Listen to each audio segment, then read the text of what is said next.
Vamos lá, meus queridos. A gente vai fazer uma análise, uma breve análise. Eu nem vou entrar tanto aqui na leitura do livro, mas eu quero ler com vocês o texto da Bíblia Sagrada, no Isaías, profeta Isaías, chamado e conhecido profeta messiânico, aquele que trouxe mais características no Antigo Testamento, claro, sobre a vida de Jesus, tá? Então, eu acho que eu já falei isso, devo ter falado nas aulas passadas, não me lembro ao certo. Como é muita coisa, eu falo todo dia, eu falo muito, então nem sempre eu me recordo o que eu falei nas aulas anteriores, mas Isaías, ele vai trazendo o nascimento de Jesus, as características lá desde o capítulo 7, verso 14, capítulo 9, verso 6, capítulo 11, verso 1 e 2, ele vem trazendo informações sobre a vida de Jesus, e a gente está falando de 700 anos antes de Jesus ter nascido, olha só. Então 700 anos antes, esse profeta, ele traz características de Jesus, que se nós não tivéssemos os evangelhos, que é onde traz as narrativas, a respeito da vida, o ministério e os feitos mesmo de Jesus, se nós não tivéssemos esses 4 evangelhos, o livro de Isaías seria suficiente para nós sabermos aquilo que importa da vida de Jesus, o seu nascimento, características mesmo dele, a sua morte, o capítulo 53, a sua vinda lá no futuro. Então tudo isso está em Isaías. É por isso que ele é chamado de profeta messiânico, porque foi aquele que trouxe mais informações sobre a vida do Messias, sobre a vida do Cristo, Messias, lembrando, e acho que nunca é demais lembrar, Messias é a mesma coisa do que o Cristo, Messias é na expressão hebraica e o Cristo é na expressão grega. Então o hebraico, o Antigo Testamento na sua grande maioria foi escrito na língua hebraica, e o Novo Testamento também na sua grande maioria foi escrito em língua grega, e ambos os termos, o significado é o mesmo, é aquele que é ungido, é aquele que é o enviado de Deus, é o Messias, é o enviado, é o mensageiro de Deus. No caso aqui, que ele traz um mensageiro que veio para trazer a salvação. Não é um mensageiro como qualquer outro mensageiro que eram os profetas, porque Jesus também exerceu 3 ministérios: profeta, sacerdote e rei. Tá bom? Vai que cai na prova. Vale a pena anotar esse negócio. Vai que cai na prova, Vai que cai lá na avaliação. Então Jesus exerceu os 3 ministérios: sacerdote, rei e profeta. Tá certo? São 3 ministérios distintos, que nós vemos na vida dos irmãos do Antigo Testamento, geralmente exercendo só um deles. Teve lá alguns poucos, como por exemplo Samuel.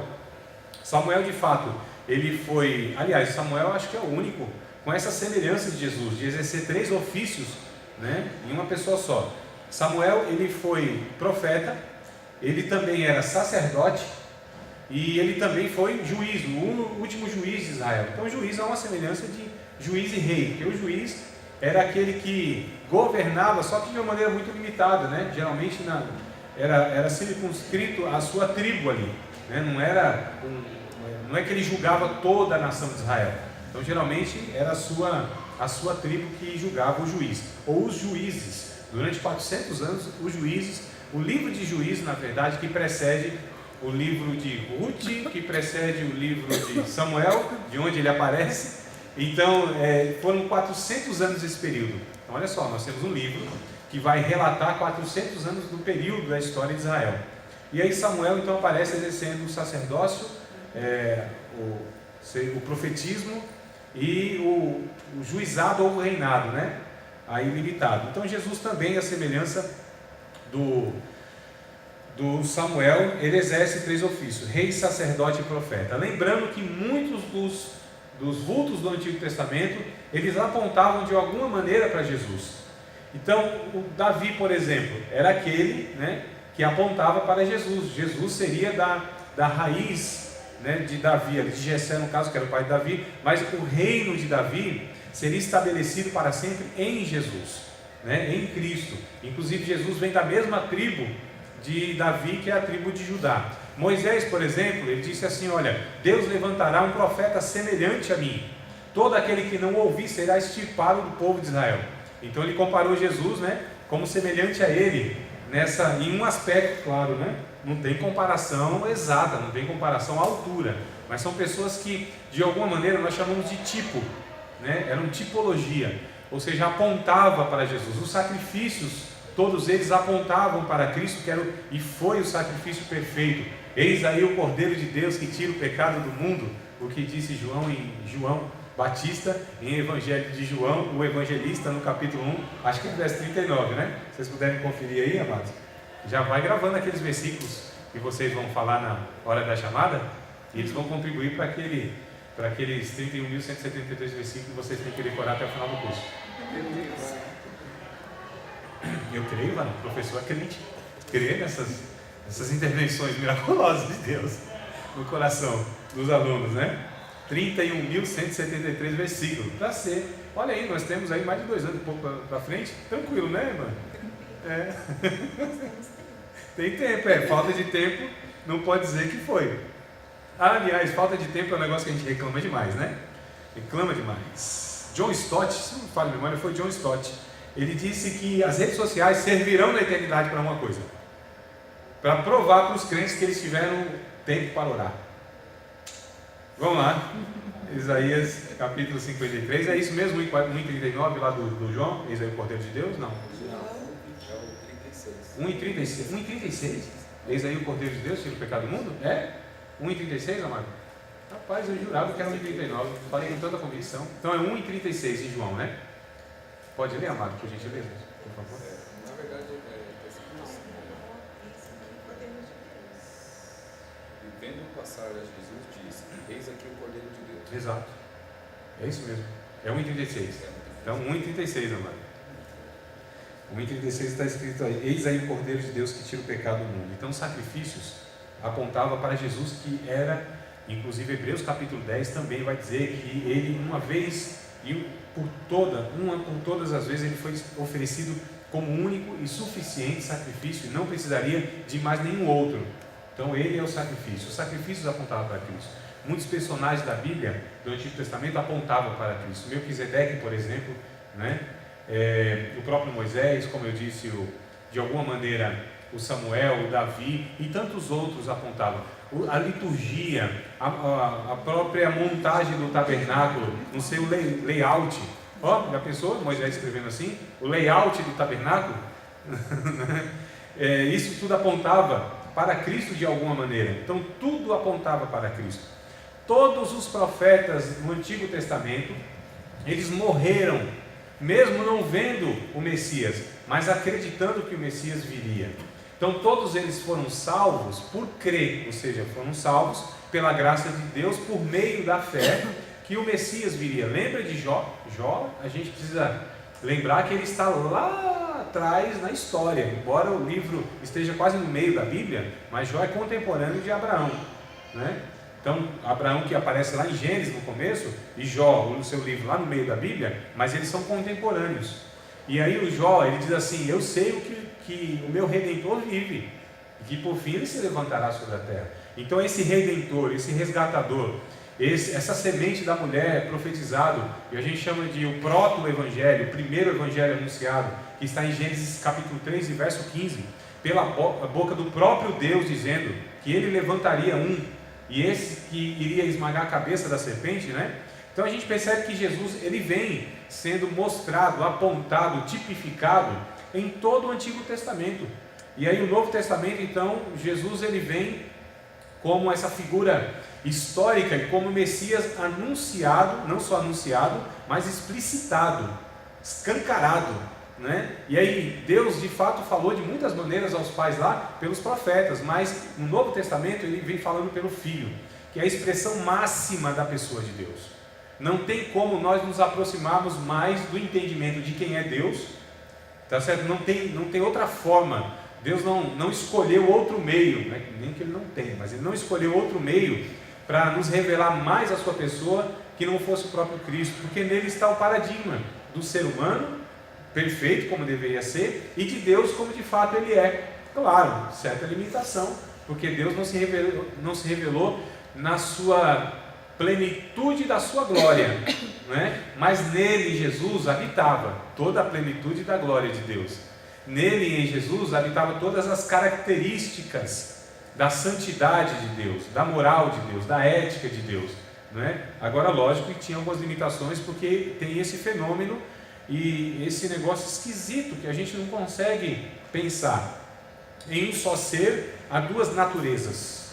Isso é muito difícil de entrar na nossa cabeça. Primeiro porque não tem um precedente. Glória a Deus. Benção pura. Quer falar alguma coisa, Amada? Eu estou aqui na centralzinha de células. Sim. Alguém precisa falar alguma coisa? Tudo bem. Obrigado, irmã. Deus abençoe. Então é difícil porque a gente não tem um paradigma, não tem um precedente, não tem um modelo lá atrás que fosse parecido. Ou nós no Antigo Testamento, ou nós tínhamos Deus, ou nós tínhamos a humanidade, não é?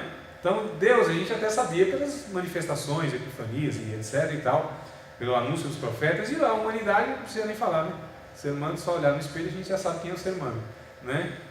Só que Jesus ele vem então aglutinando, ele vem então convergindo nele, em uma só pessoa, duas naturezas, Deus e o homem. Então isso para nós é um nó que dá na cabeça, né? É um dos mistérios que a Bíblia ela apresenta, mas não explica na totalidade.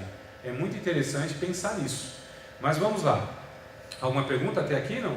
Uma correção, o Evangelho de João 1,29, ele faz menção 29. novamente, mas... Então o que eu tinha em mente é o 29, amado. Isso. Ele fala, Agora pode abrir, né? Pode ler.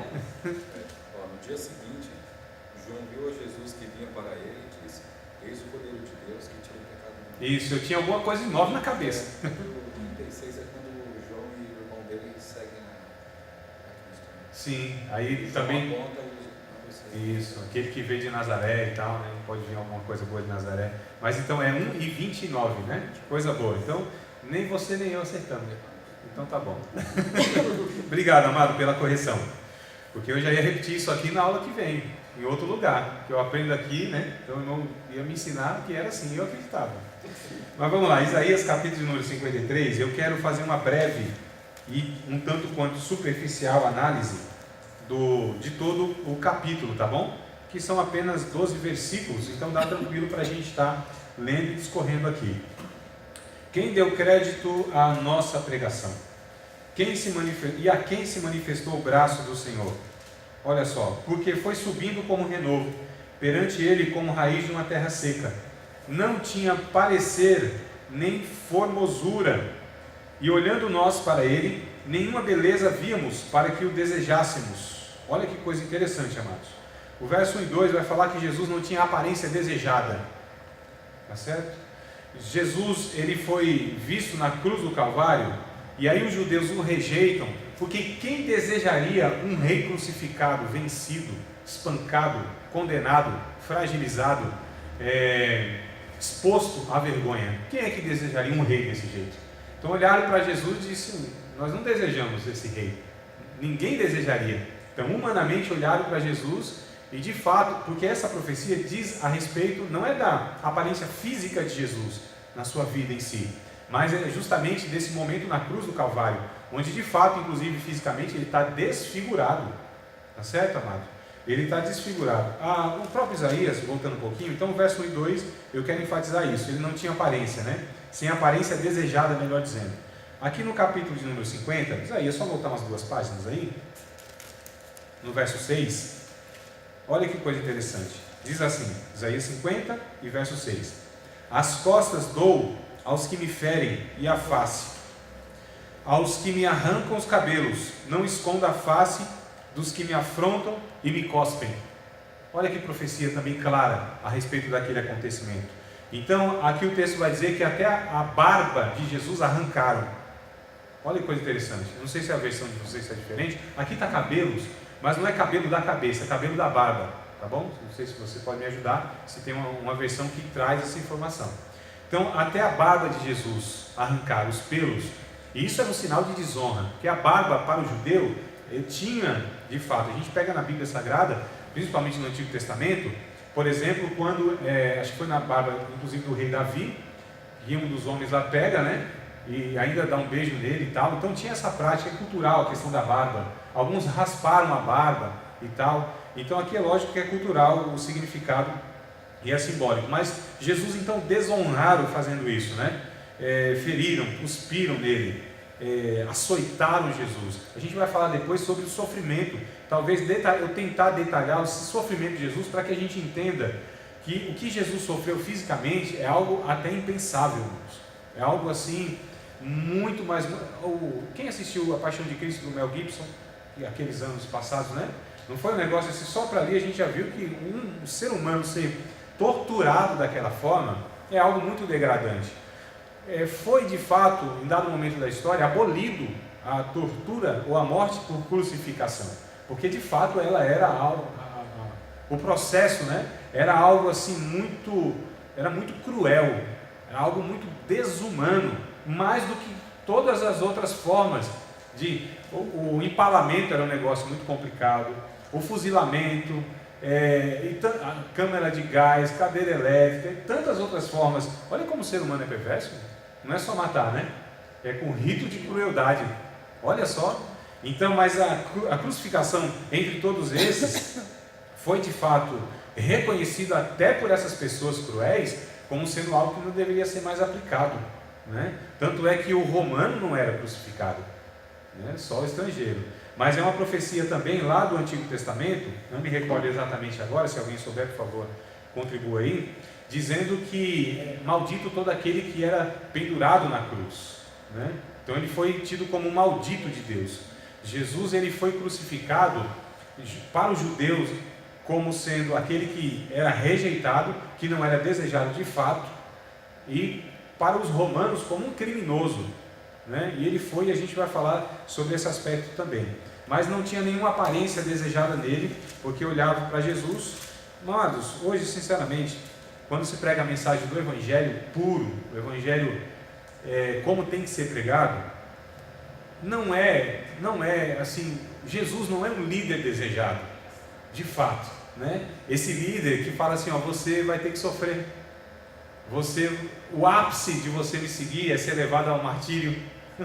Já pensou? Quem é um líder desse jeito? Ele quer um líder para vencer todas as batalhas, para nos dar vitória em todas as situações, um líder forte, né? Um líder que é subjugado por todo mundo, um líder que ele de fato é reconhecido na história como sendo o maior de todos. Isso não é no caso de Jesus.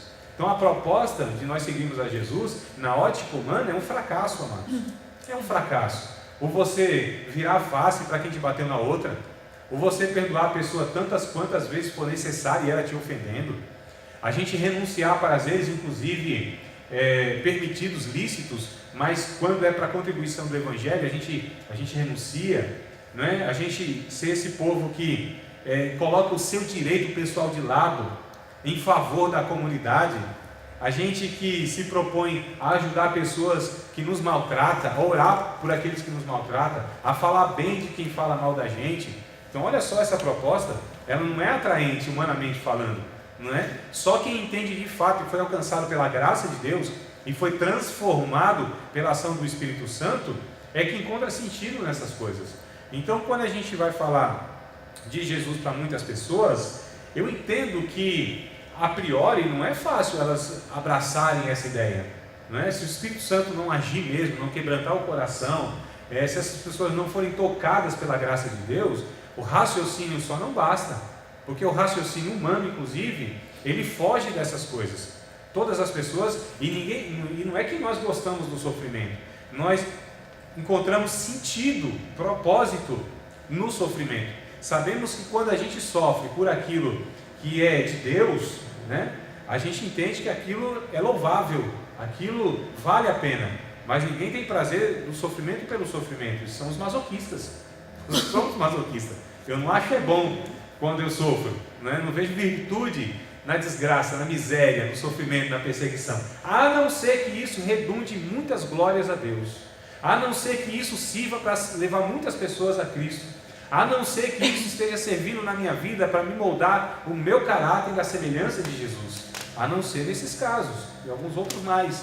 Então nesses casos a gente entende que é tranquilo o sofrimento, mas imagina para uma pessoa, a gente tem que lembrar, amados, quando a gente vai falar de Jesus e vai evangelizar, todas as vezes que a gente vai evangelizar a gente só fala de Jesus, mais nada, senão é possível que a pessoa ela venha para a igreja com intenções e motivações erradas, sendo atraído por mensagens que não seja a mensagem da cruz, que é possível isso que aconteça. Inclusive nós vemos, e muitas pessoas acontecem isso. Elas vêm achando que o evangelho é uma proposta tão maravilhosa que nem o próprio Jesus pensou. Não é? Ou seja, ter tudo favorável na terra e aí do céu. Nem Jesus pensou nisso. Olha, uma proposta assim, tão inebriante, né? Tão fantástica, que só foi proposta mesmo por Satanás. Inclusive para o próprio Jesus na tentação, só me servindo, está tudo certo, tudo entregue a ti, o reino todo vai ter assim uma vida na maciota, na benção, só vitória, agora é só vitória. Jesus disse, não, te servir jamais. Eu vim conversando isso com uma irmã aqui da igreja e assim, a nossa fala era assim, olha o que Jesus fez na nossa vida, né? Então assim, realmente a gente pula algumas partes, né, disso, porque quem olha de fora vê algumas coisas que do benefício material, né, vamos dizer assim, exato, até de relacionamento e tudo mais, mas outras coisas, quando a gente vai no cerne da palavra, não se vê, né? O que a gente renunciou, o que a gente precisa renunciar, a questão do perdão, né, e tudo mais, né? Exato. Realmente, a gente pula alguns capítulos, né? Exato, e importantes, importantíssimo, né? Mas são, desculpa aqui. De certa forma, essa perseguição, quando você se converte, o seu próprio familiar se afasta de você, né? Isso, Jesus alertou sobre isso. Você deixa de fazer as coisas que você fazia antes, ele já não te vê mais os mesmos olhos. Exato, Jesus, se afastando, né? ele alertou de todas essas questões, né? Ele próprio falou, né? Não vim trazer paz, né? Mas guerra, de certa forma, ele falou isso. Porque começaria dificuldade dentro de um lar, possivelmente, não é? E Jesus, mas ele alerta os seus discípulos muitas vezes a respeito dessa realidade. E os discípulos sempre não querendo aceitar aquilo, queriam seguir Jesus, entenderam quem era Jesus, mas essa ideia de que tinha que sofrer, essa ideia de que, nossa, mas é Deus ele, ô Senhor, vamos fazer o seguinte, ó, se alguém perturba, não quer aceitar o Evangelho, a mensagem do Senhor, se alguém assim não quer lhe tratar bem, se ninguém lhe recebe bem, faz o seguinte, a gente vai fazer igual Elias, mandar o fogo descer e consumir tudo isso aí. Eu tô rindo porque eu falo isso pro meu marido. Não é? Aí Jesus disse, não, calma, vocês não sabem de que espírito vocês são? Olha só, ele já queria fulminar logo, o Senhor manda o raio, o povo aqui não quer nada com nada, né? A gente vai ficar sofrendo aqui essas angústias todas, a gente é filho do rei. Não tem essas conversas? Filho do rei e tal, Deus é não sei o que, e eu tenho que comer o melhor dessa terra, e essas conversas todas, irmãos, que elas são bem cativantes, porque nos oferece tantas benesses, né? E aí o reino de Deus, ele vem em contraposição de todo esse desejo humano de se safar de tudo quanto é dificuldade da vida. Como se a vida, depois de aceitar Jesus, fosse colocada dentro de uma redoma, fosse blindado. E Jesus disse, não, vocês vão sofrer as mesmas coisas que sofrem as outras pessoas. Aliás, o sol, ele nasce para um e para outro. A bênção de Deus, Deus abençoa o justo e o injusto da mesma forma. Isso não cabe na mente de muitos evangélicos.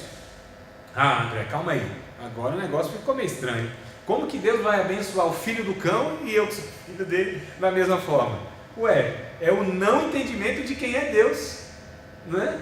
Porque, inclusive, Deus precisa abençoar e manter vivo esse pecador desgraçado para alcançá-lo. Não é não, mano? Inclusive, éramos nós. Olha só, e Deus não nos abençoava, e Deus não nos manteve vivo, e Deus muitas vezes nos abençoou com todas essas bênçãos que a gente acha que é reservada apenas à igreja dele e não à humanidade. Deus é Deus do ser humano, Deus não é Deus da igreja. A igreja é uma maquete do reino de Deus. A igreja, ela é o povo que está sendo formado do reino de Deus, não é o reino de Deus. O reino de Deus é algo muito maior, é algo muito mais abrangente. O reino de Deus vai para além da igreja. A igreja é esse povo que Deus está iniciando a sua criação, recriando a humanidade a partir da igreja. Mas ela não é a última bolacha no fundo do pacote, a última Coca-Cola gelada no deserto. Não é, mano. Não é. Não é certo? A última banana na penca. Não é.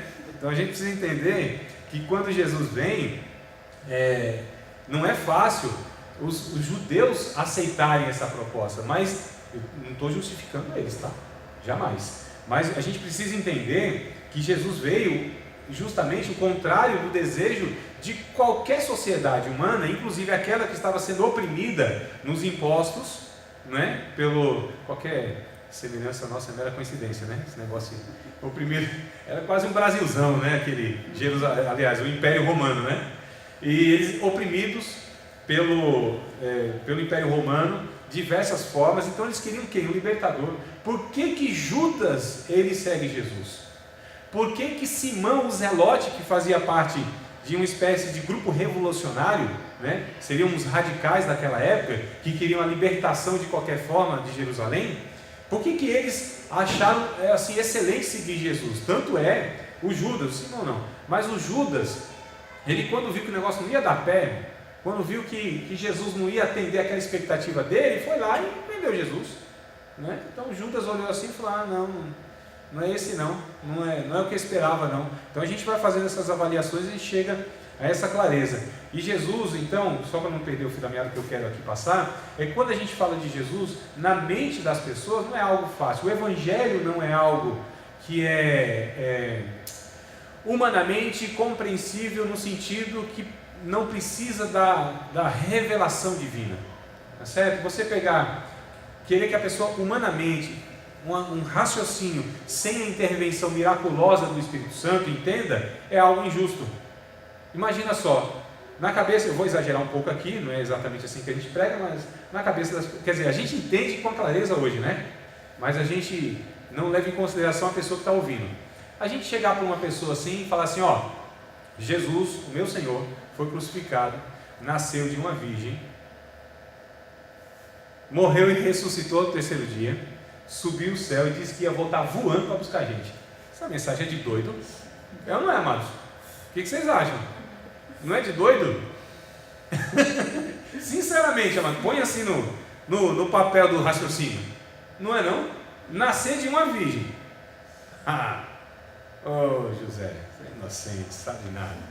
Se fosse alguma palavra, né? Nasceu de uma virgem, né? Morreu e ressuscitou, amados. Ao terceiro dia, ressuscitou, subiu o céu e disse que ia voltar voando para buscar a gente. Isso é uma mensagem que não cabe, né, no raciocínio humano. Então Jesus é esse que não foi desejado, é o que Isaías disse aqui no verso 1 e 2. Ele era o homem que não tinha formosura, não tinha parecer. Olhando nós para ele, nenhuma beleza víamos para que o desejássemos. Mas essa beleza não estética, mas essa beleza de encher os olhos dos homens, de querer uma pessoa que fosse o seu líder, o herói. Nós buscamos um herói, todos nós buscamos um herói, né? A gente percebe isso nas nações mais oprimidas do que essas que são mais, de repente, com mais poderio e tal. Por que o Brasil ele sempre pensa que vai ter um presidente que vai resolver o problema do Brasil? Por que vocês acham que a nação se comoveu e todo mundo chorou, e eu que tinha, oh meu Deus, nem lembro, quantos anos eu tinha? 17? Não lembro mais. 94 foi o Ayrton Senna morreu em 94? 1994 foi isso? Por aí, não foi? 94. Acho que foi 94. 94, isso. Eu que era um adolescente, eu chorei aos prantos. E toda gente, crente ou não crente, gente de tudo quanto é área da sociedade, porque ele para nós é um herói. Ele simbolizava aquilo que nós não éramos: vencedor, triunfante, né? Sobrepoderoso e tal. E por que a gente deseja? Porque nós somos essas pessoas oprimidas, né? Essas pessoas miseráveis. Então a gente quer esse líder que nos represente dessa forma. E Jesus vem justamente dizendo: não, eu vou entregar, aliás, eu vou ser entregue aos sacerdotes, aos principais, eles vão me maltratar, Aí Pedro diz assim: não, Senhor, que isso? Isso não te aconteça não, isso não vai te acontecer não. Ô Senhor, o Senhor não está, calma aí, vem aqui que eu vou dar um conselho para o Senhor. Não é assim que se faz liderança. Você esqueceu de que isso. Você esqueceu de que isso. Senhor, que é isso? O Senhor, o Criador dos céus e da terra? O Senhor vai ser humilhado? Não, Senhor, vem aqui, deixa eu falar que isso não te aconteça jamais, hein? Estou lhe repreendendo aqui, viu? Quase que ele fala em nome de Jesus, mas nem acreditou que o nome de Jesus poderia ser usado nessa hora, né? O nome de Jesus está sem crédito. Para trás de mim, Satanás. tu que não entendes as coisas de Deus, só cogita as coisas dos homens. Então, de fato, a mensagem do Evangelho, o que é a mensagem do Evangelho? É mostrar Jesus exposto na cruz. A cruz é o cerne do Evangelho. A cruz é que salva a pessoa. Jesus disse: eu serei levantado da terra. Que ele está fazendo menção sobre a crucificação. Quando eu for levantado, eu atrairei pessoas a mim. Aqueles que olharem para mim serão salvos. João capítulo 3, não me falha a memória, está lá escrito isso, né? A semelhança como Moisés levantou a serpente no deserto. Então essa semelhança também, ele sendo levantado na crucificação, as pessoas olhariam para ele e enxergariam nele de fato esse rei, que o primeiro que enxergou isso foi aquele ladrão na cruz, ou na crucificação junto com ele, reconheceu, quando viu a atitude nobre dele. Amados, na crucificação não tinha um que não murmurava, que não reclamava, que não praguejava, que não amaldiçoava os seus algozes. Não tinha um. Olha que coisa interessante. Um evangelho, se não me falha a memória, é o evangelho de Mateus, que vai falar que os dois olhavam para Jesus, falavam com Jesus e zombavam dele, os dois. Então, a princípio, os dois começaram a ainda injuriar Jesus. Aí um deles foi observando a postura, o testemunho de Jesus, a vida de Jesus. Sem falar nada, sem abrir a boca, Jesus ganhou aquela pessoa. Olha que coisa interessante, amado. Testemunho, convicção, sua atitude servil e sua atitude de sacrifício. Não abriu a boca, como um cordeiro mudo foi levado perante os seus tosqueadores. Não abriu a boca, só ali intercedendo pelos pecadores, dizendo: Pai, perdoa porque eles não sabem o que fazem. Esse camarada aqui, acho que não sei se foi da direita, foi ouvindo aquelas coisas e ele foi observando. Não é possível, para ter essa nobre atitude só pode ser um rei, e se é um rei, tem um reino. Senhor, lembra de mim quando entrar no teu reino. Jesus dizendo: hoje mesmo estará comigo no paraíso, salve-me. E a mensagem da cruz salva quem? Quando Jesus então está sendo crucificado, o primeiro a ser salvo é quem? Um ex-ladrão. Quando Jesus ressuscita, quem é que vê Jesus pela primeira vez? Uma mulher. Naquela cultura era muito desprezada, uma mulher inclusive que não tinha boa reputação, endemoniada. Olha para quem que é o Evangelho: para esses miseráveis, para a curva dos rios, para o lixo do mundo, a escória de todos. Somos nós, amado, ou éramos nós, né? Então a gente percebe aqui que a semelhança do nosso Senhor, também nós passaríamos as mesmas coisas. Ou somos melhores do que Ele? Não. Ou seremos essas pessoas mais ovacionadas, essas pessoas mais queridas? O servo de Deus, o discípulo de Jesus, nunca foi querido, irmãos, nessa sociedade corrupta. Estou falando da sociedade humana, em toda a história. Esse sistema governado por Satanás, que jaz no maligno, essa humanidade caída, nós estamos remando contra a maré. Eu acho muito estranho quando uma igreja é muito querida, quando um profeta é muito desejado. Profeta ainda mais, nunca foi desejado nem aqui nem na China. Então a gente percebe que tem alguma coisa errada, muito errada, amados. A gente percebe que Jesus, ele vem falando de uma realidade que muitos de nós queremos fugir, e não tem como. O sofrimento é inerente àquele que serve a Deus, está intimamente ligado, é intrínseco, né? O Evangelho implica sofrimento, e sofrer por Jesus, nossa, que coisa gloriosa, que coisa boa. Deixa eu ver se eu acho um texto aqui, onde Paulo, será que é Colossenses? Tem coisas que eu não anoto e vem aqui na minha mente, capítulo de número 1 de Colossenses, versos de número 24, Colossenses 1 e 24, olha que coisa interessante, vale a pena, se é que tem alguma pena ler a Bíblia, né? Mas vale a gente ler aqui o texto. Colossenses 1 e 24, regozijo-me agora no que padeço. Bom, aqui já me dá um desânimo. Paulo sentiu uma alegria sobre outra alegria pelo fato de padecer. Isso aqui é um paradoxo, né? Como você se alegra em sofrer? Ou você se alegra ou você sofre. Mas ele se alegrava em sofrer. Regozijo-me agora no que padeço por vós. E na minha carne cumpro o resto Ó, então sobrou uma beirinha pra gente, hein? Sobrou como fala, uma borda, uma beirinha assim, né? De sofrimento, ó. Eu cumpro o resto das aflições de Cristo pelo seu corpo, que é a igreja. Então existe algo que Jesus deixou para que nós pudéssemos dar seguimento nesse sofrimento dele. Ele começou isso na cruz do Calvário. Ele edificou um corpo, e a gente vai falar daqui a pouco sobre isso. E esse corpo que nós fazemos parte também deve dar continuidade a esse sofrimento. Por que a gente deve dar continuidade a esse sofrimento?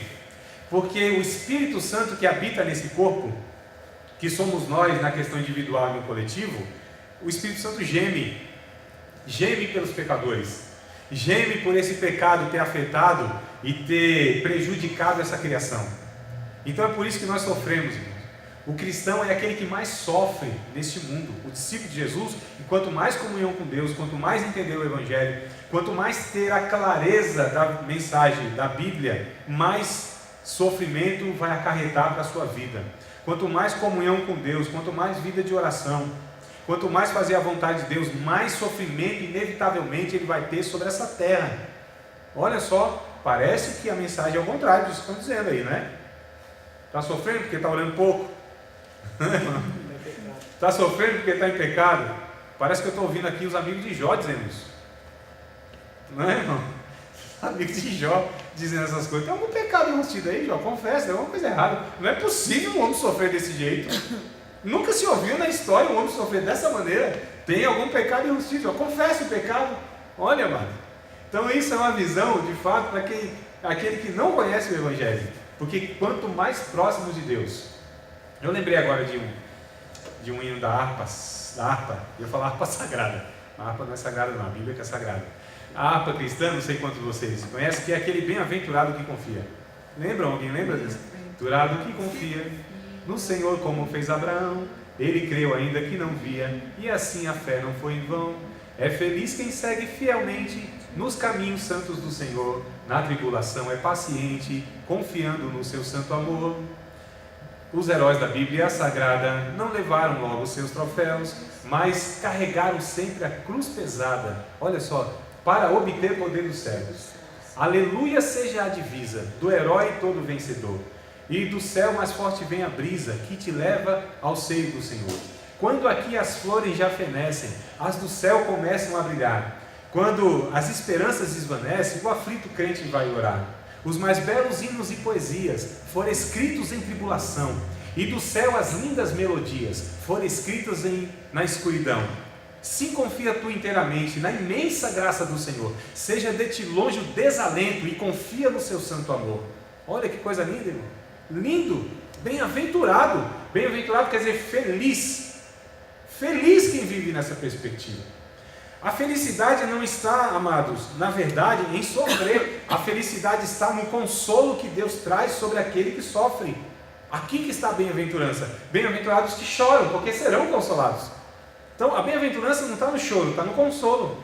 Então, quanto mais perseguição nós temos, quanto mais Satanás, o inferno se levanta contra a nossa vida, contra a igreja de Jesus, quanto mais aflições, quanto mais adversidades, quanto mais se agigantam as lutas na nossa vida, mais Deus dobra a sua graça, o seu cuidado, dispensa seres celestiais, mais a sua mão está próximo de nós, mais as asas de Deus, elas se estendem sobre as nossas vidas, mais o cuidado de Deus, à medida que a gente precisa, vem sobre a nossa vida e a providência. Quanto mais angústia nós temos, quanto mais angústia nós temos, mais Ele se faz presente na nossa vida. Quanto mais perseguidos. Quanto mais perseguido, né? Deus é o nosso socorro bem presente na angústia, pelo que nós não temeremos, ainda que os montes se transportem pelo meio dos mares, ainda que as águas rujam e se perturbem. Há um rio cujas correntes alegram a cidade de Deus, o santuário das moradas do Altíssimo. Deus está no meio dela, não será abalada. Deus a ajudará ao romper da manhã. As nações se embraveceram, os reinos se moveram. Ele levantou a sua voz, olha só, levantou a sua voz e tudo se derrete. O Senhor dos exércitos está conosco. O Deus de Jacó é o nosso refúgio. Vinde e contemplai as obras do Senhor. Que desolações Ele tem feito na terra. Quebra o arco, corta a lança, queima os carros do fogo. Aquietai-vos e sabei que eu sou Deus. Serei exaltado entre as nações, serei exaltado sobre a terra. O Senhor dos exércitos está conosco. O Deus de Jacó é o nosso refúgio. Olha as promessas que tem para aquele que sofre. E aqui, amado, eu acho interessante, para encerrar essa primeira parte, Jesus na cruz do Calvário foi consolado com tal consolação que as Escrituras no Novo Testamento diz para que a gente rogue a Deus, para que nós sejamos consolados nesses momentos de aflição, assim como o Filho foi consolado. Então esse Espírito Santo que consolou Jesus lá na cruz do Calvário, que teve a sensação do afastamento do seu Pai, Deus meu, por que me desamparaste? Esse mesmo consolo que o Espírito Santo trouxe sobre a vida de Jesus, é o mesmo consolo que nós recebemos do mesmo Espírito Santo que também habitava na vida de Jesus. E eu acho interessante que como Jesus pensou na condição humana, que Deus nos tinha abandonado, muitas vezes nós pensamos que Deus nos abandona em várias circunstâncias da nossa vida. Mas aí tem um texto que diz, o próprio Deus disse, tanto no Antigo Testamento quanto no Novo Testamento, em momentos de aflição, tanto lá em Josué quanto em Hebreus, eu não te deixarei, não te desampararei, amados. Isso é promessa de Deus, incondicional. Se essas coisas não servem para nos dar ânimo para prosseguir em meio à diversidade, eu não sei o que serve. Mas a consciência precisa estar em nós, que é inevitável. Vamos sofrer, nosso Senhor sofreu, fizeram o que fizeram com Ele, a gente não deve esperar menos, nós não somos melhores do que Ele. Então se crucificaram Jesus e a gente não foi crucificado ainda, estamos na vantagem. É lucro, hein, amados? É lucro. Então dê graças a Deus que você está no lucro. Não é, irmão? Né? Essa é a mensagem do... Sim. 2 Timóteo 3:12, né? Paulo escreveu. Exato. Muito interessante esse texto. Os que quiserem seguir Cristo piamente, padecerão perseguições. Isso, não tem, é inevitável. Hebreus 11. Ali, tem sim. um texto bem legal aqui que ele fala assim: que pela fé Moisés, sendo já grande, recusou ser chamado filho da filha de Faraó, escolhendo antes ser maltratado por um povo de Deus, que por um pouco de tempo teve gozo do pecado. Exato. Né? Tendo por maiores riquezas o vitupério de Cristo. Sofrimento de Cristo, a desonra, né, vitupério? Porque tinha em vista a recompensa. Exato. Ô amado, esse capítulo 11, ele é uma injeção de ânimo na veia. Acho que vai direto no coração. É um negócio fantástico que vai mostrando o sofrimento dos homens de Deus, dos heróis da fé. E os heróis da fé, eles morreram, passaram fome, foram cerrados, tentados, perseguidos. É o finalzinho. É porque a gente só lê assim do verso 34 para trás. Mas lê do 34, metade do 34 para frente, você vai ver que os dois são dois pelotões do mesmo exército, só que um triunfa diante das dificuldades. Pela fé realizam proezas até o 34. Do 34 para frente, amados, só foi aqueles que pela fé padeceram, não venceram nada positivamente, efetivamente, concretamente, humanamente falando, mas eles resistiram e não abandonaram a fé. Então há dois milagres que a fé gera: aquela que traz a providência e o livramento na nossa vida, e aquele milagre que nos faz resistir mesmo sem o milagre, sem a providência. Qual é a fé mais virtuosa, irmão? Eu acho que é a segunda. Que não é pregada, porque a fé hoje em dia tem sido quase que um amuleto para as coisas darem certo, não é? Quase que uma varinha mágica para que você consiga tudo e se safe de tudo. Aí vira um safado na fé, vai se safando das coisas, né?